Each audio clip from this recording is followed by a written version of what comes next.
What are you thinking about, girl? Look at that. Look at that Soldado Rock. Yeah, seen it? You ever went down there? Yes, I went down to Sados Rock already.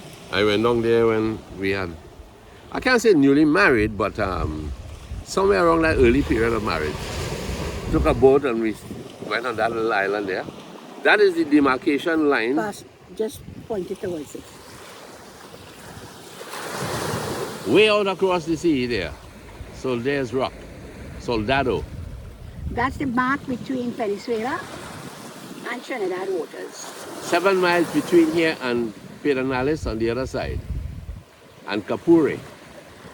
Okay, so you see that rock that we went out there many, many years ago when our kids were young. Because remember, they ended up staying on the rock for 7 days with Uncle Carrie, Yeah. our brother-in-law. Mm-hmm. He and his kids, 5 kids, and our 3 kids. Mm-hmm. And they spent a week out there on Soldado Rock. Right. And they had fun. They bathed in the sea all day long. They cooked on the rock. There were lots of turtles around, swimming around. So they were entertained on an afternoon looking at the turtles swim. You know? Mm-hmm. Real fun they had. Yeah. Well, I want to tell you guys about that rock out there. That rock is 7 miles from Icacos. No. That rock is about 3.5 miles. Right. Venezuela borders is 7 miles from Icacos. Right. That rock is 3.5 miles. So it's sitting right in the middle of the Venezuelan waters and Trinidadian waters. So many times, this is real life. Many times when fishermen go out there and they end up in the Venezuelan waters, they'll be beaten and taken to prison until someone goes down to release them. That's real facts, you know. Mm-hmm. However, 3 guys went fishing. A Trinidadian, a Bajan, and an American. So they eventually ended up in the Venezuelan waters. Needless to say, they were taken, beaten, well, about to be beaten, taken to prison, and about to be beaten. They said to the Bajan, what would you like on your back? Because we are going to beat you. So if you need anything to help you, you know, subside the licks. Subside? Survive. Yes. However, he said, okay, he will take a little olive oil, the Bajan. So they beat the Bajan, what up. You know, he was able to survive, you know, he wins a little bit and things. So then they asked the American, what would you like on your back? He says, in America, we are strong. We are pilgrims. We can take lashes. We are toughies, you know. So, you know, he gallery himself a little bit and get the lashes, man. But not a word, eh? He just take the lash. What up? Smile. What up on the next side? Smile again. What up? The man flinching. So they give up on him. And they said to the Trinidadian, what you want on your back? He said, for the American. Louis, I don't think you're going to get that visa, you know. When the U.S. Embassy hears this joke, you are not going to get that visa. Let me say mango, girl. You have yours, Nancy. Oh, God, boy. This mango. Oh, gosh. Are you telling people 50-50, girl? Eh? Listen. This is mango starch. Which you love more than me. Which I love more than Nancy. Mm-hmm. The neighbor pick some mango starch and give us. Mm-hmm. We share 50-50 already. Right. Nancy, you had a whole one already? I had 2. Oh, you got a real one? I said, but wait now, how come how come it only have 2 mangoes remain? Yeah. When well, I know I brought 6. Yes, he did. And you still want half of this? Yes. No, man. Well, you keep your mango because I still have one. As far as I know, I Valerie, you know. As far as I know, Valerie got to climb the next tree. Oh, Lordy. This is one of the sweetest mangoes that you can get in Trinidad. A lot of people, I love mango Julie too. But when it comes to nice mango, it's mango starch. I don't know if other people call it by a different name. I don't know myself. But you know, I'll tell you something, Louise girl. I remember when you were pregnant with Lisa, first child, and we went for a walk up the road to your old school, and you wanted me to pick mango from the people mango tree, and I said, no, I will not do that. And Louise is picking up stones, branches, and trying to throw at a tree about 30 feet high. I picked the mango eventually. No, you didn't. No? No. I gave up. You gave up, and I never even tried. Valerie like she doing karate across there, what? Yeah, boy. Mm. Mm-hmm. That's give it the better part, you know. Mm-hmm. The nice part, juicy part. Thank you. Yeah. You know, there was a wedding here in Icacos over the weekend. Mm-hmm. Your cousin's grandson, I understand, got married. Yeah, So we could consider that couple as newlyweds. of course.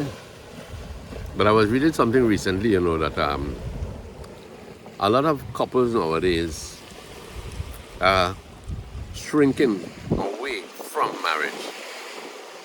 And what they're doing now is, to use a famous term, they're test driving the marriage, the relationship. So they're cohabiting, they call it, you know. But it doesn't guarantee when you do that you will have a established, good love marriage. No, because what about this position?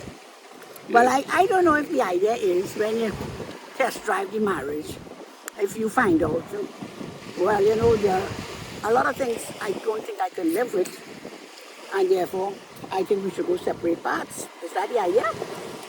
I suppose so. It probably gives them a false sense of security and independence, perhaps, huh?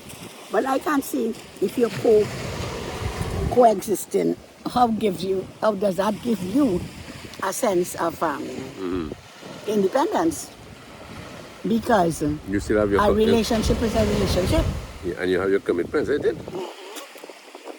But there are all kinds of popular fears nowadays about marriage. Eh? For instance, people feel they're going to lose their identity, they're going to lose their financial status, independence. And then the big thing about it is, will they fall out of love once they get married? Because courtship is a wonderful period. People in courtships, right? They say, love is blind. Marriage is and an marriage is eye-opener. an eye-opener. Well, in a way, I think that is quite true. Because I think really and truly, in the beginning of a relationship, in courtship, people turn their eyes, they choose to be blind. Because I want to feel, I always say, I don't know how you could change so much when you get married. It has to be you were that person, and then you pretended. But I think that if you really are looking for the right partner, you will eventually discover that this person lacks some of the qualities you're looking for in a marriage. But you tell yourself the person will change. I honestly believe that people really feel that when I marry you, I will change you. But it's difficult to change people because you have been culturalized from the womb. From the time you were born into a culture that have its own way of doing things.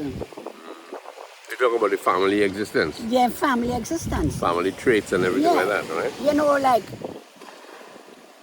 so many things that children do as adults, and you see it so much part of their background.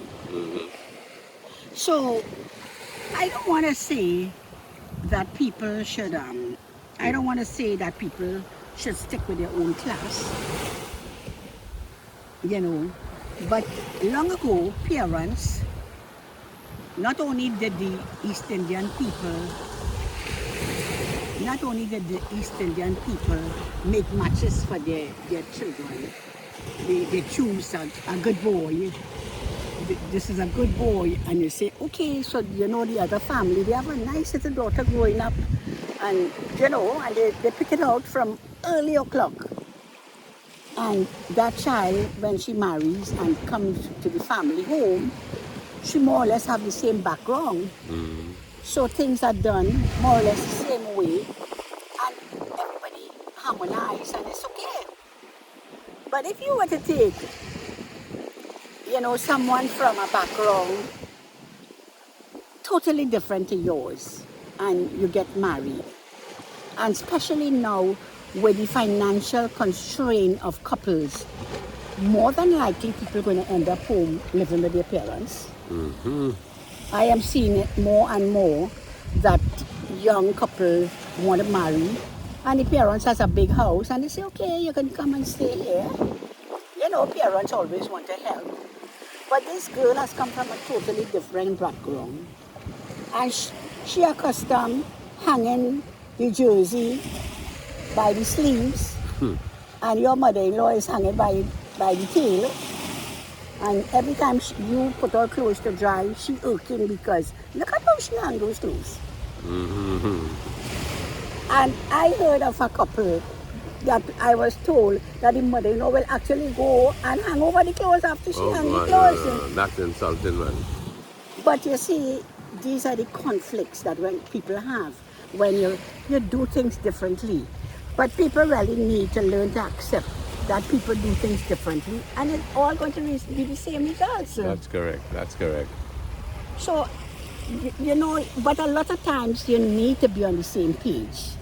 If you are not on the same page, your whole life will be a conflict. Because when you're on page 1, you're on page 10, and when you're on the last page, you're now on the front page. So life will be very stressful because everything becomes an issue. So I would really say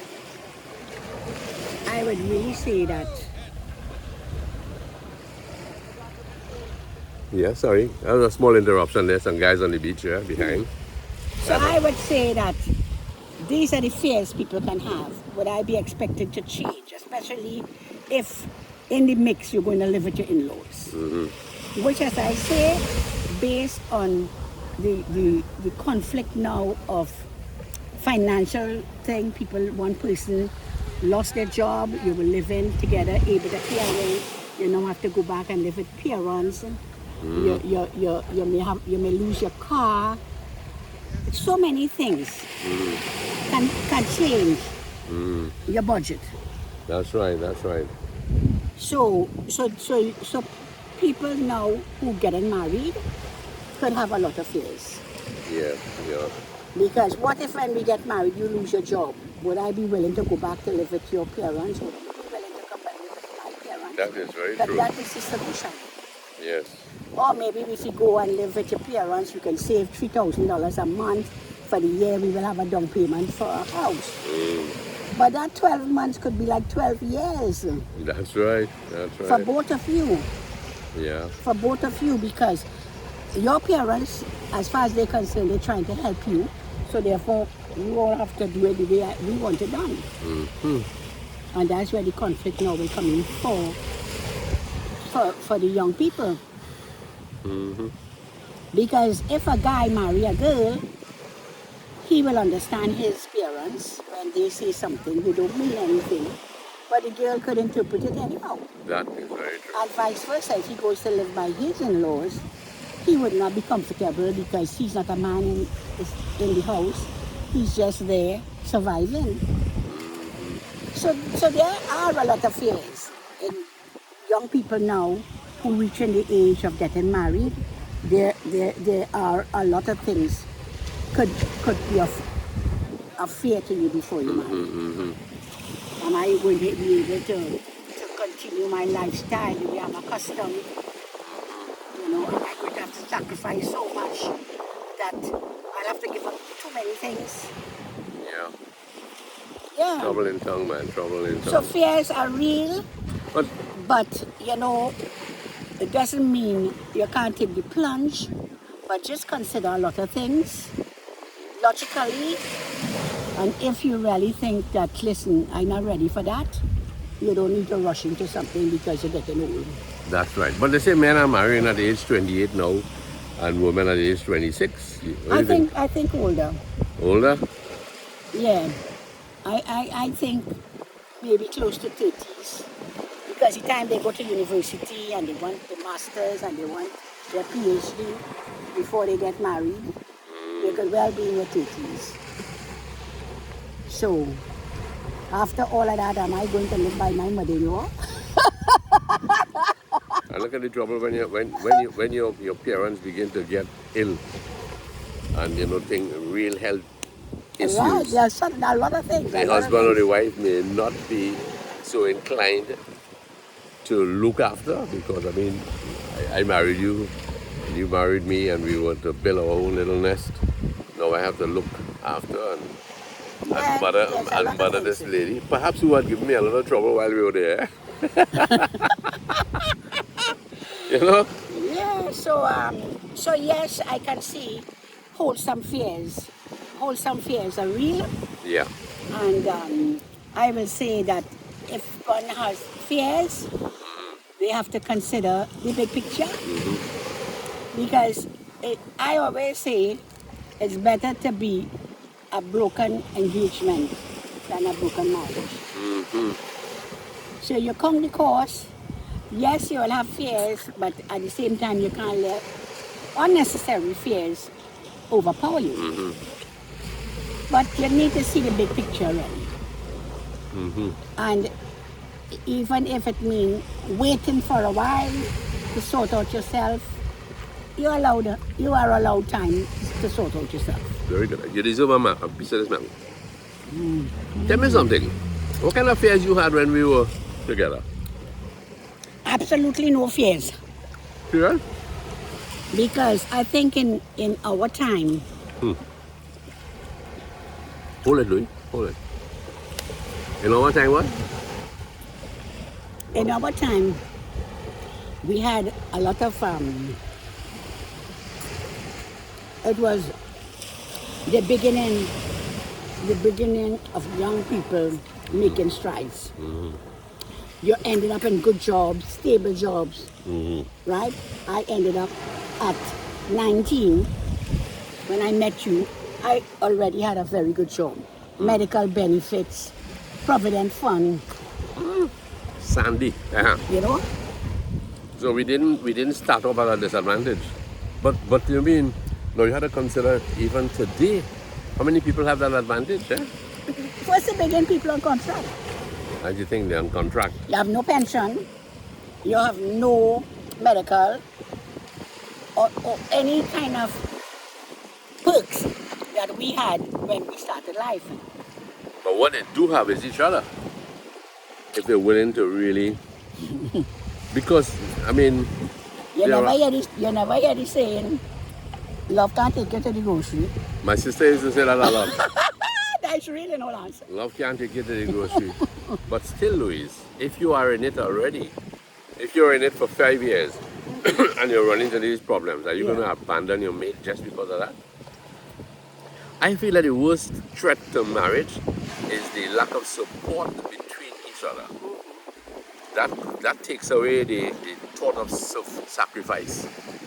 Yeah. That kills and stultifies the relationship. But you have to have faith too, eh? Let me take, for instance, in the Ghost of Korah, right? The Ghost of Korah, it emphasized the love between Eusebio and Martha. Right. The Ghost of Korah emphasized the love between Eusebio and Martha. And when the setting was done within the plywood palace, as they he left a comfortable home and he went further into Korah and they tried to build a future for themselves. Right? There would not have been great opportunities in a small village. You had a rum shop, post office, school, right? Yeah. Police station. But he was a kind of agriculturalist, right? Yeah. But the thing about it is the love that kept him going and the appreciation for Martha Yes. that created the bond. And she Yeah. respected the man's love. You see, the thing about it is, it's not what your husband could give you, you know. It is the respect and the love that he portrays. Well, that is everything too. That is everything. Yes. But with young people now, I'm not knocking anybody, but young people now have been accustomed to a lifestyle last night. Yeah. They left their parents' home with everything up to mark, and they expect in marriage they will have the same. But it takes years for your parents to have reached where they are. Now, the next thing too, that is good. If you are conscious that your parents struggled and made it, but what about if you never saw that love in your, in the old home? You never saw Exactly, it. because there are many homes, not much love, but plenty materialism. Materialism, yeah. Yes. Right? And now you want to get married because it is something within the breast, the human breast, that I want a family of my own. Of course. But you're going into this thing with a fear that my dad and my mom failed. And you begin to say, well, will I fail too? But Yeah. you have to put that aside and work to save your marriage. Yes. Work to let your marriage, it's like a seed planted. And we heard recently about the seed giving life to the earth, right? And the seed is growing, gravity is pulling it down, but it's shooting out of the ground, and things are happening, and there's the blossom, there's the fruit, Well, remember too, it takes two to make a marriage. Eh? and people need honestly to remember that God is there. Exactly. So that's where faith comes in. We need God in our lives. We definitely need. Because marriage is made in heaven. And if you prayed about your partner and God give you a God-fearing person and you love each other and you can nurture each other, material things is not everything. No. So, but it really takes two to make a marriage. One person can put out 150% in the marriage, and the other person don't care. Brother, you're gonna run into problems because you'll burst at the seam. Because one person putting out everything. It takes two to make a marriage. 50-50 landslide. Yes, 50. Any more mangoes? 50-50 finish. Well, listen, Louise, life is like this sea right now. We came here when this tide was absolutely low. But here it is now, it is rushing up onto the shore. Yes. In the next 7 hours or so, it's going to be full, very full. And then it's going to recede. And then it's going to recede. So life is not always going to be a battle to survive. Life is not always going to be that. There are going to be good days, bad days, in between days. Even the weather. Yesterday was gorgeous here, bright and sunny. But today it's overcast. Okay, Lois. Let me throwing a set of sand on me, old girl. Oh yes, life is like that, So, thank you for listening, my friends. I don't know whether we helped in any measure, but we have had a good marriage. Thank God for it. Thank God for it. And we have seen some tough days, and yet He pulled us through. So here's Mama Lou going to dip and wash away all the sand. Oh, down she goes, yeah. Yeah, man, full length show. One thing you need, your partner must always be a jovial, happy person. When that happens, it takes away the stress. So my friends, once again, thank you very much for being with us here in Constance Beach, Icacos. It's beginning to drizzle a little, so we're gonna get out of here in a little while. Thank you very much. Have a safe day. Continue to have a safe week. And remember all those wonderful subscribers. I was looking through some names. I really appreciate everyone who comes on. Everyone who comes on, thank you very much. Love to all. Bye-bye.